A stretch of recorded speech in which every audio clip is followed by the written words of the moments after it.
guys, I'm Brandy C. This week's design tip is set time limits.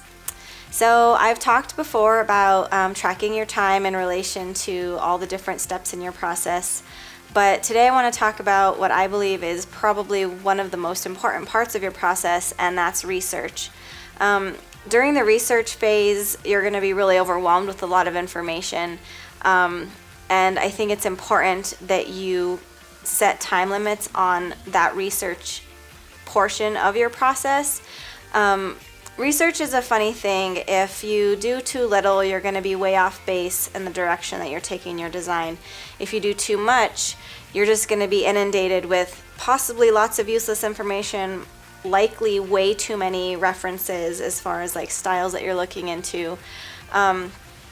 When you're researching, it's going to take up probably the most of your process time, and that's important, but it's equally important to make sure that you're not overdoing it.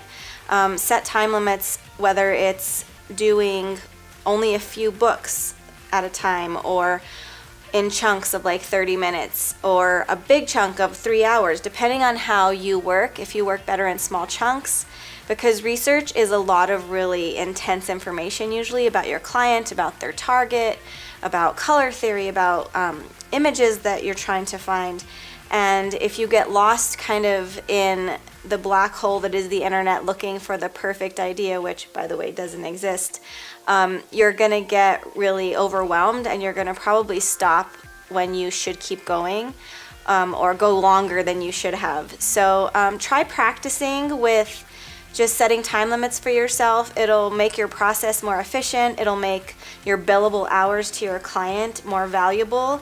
And knowing how long it takes you to do something will actually make you a better designer as well. So check out brandyc.com. I have lots more content on so many cool things there for you guys that I want you to learn about.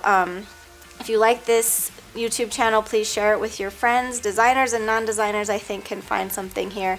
And I also have the Design Speaks podcast that I do with my good friend Michelle, and you guys can find that anywhere that podcasts exist. So I hope to see you here again next week.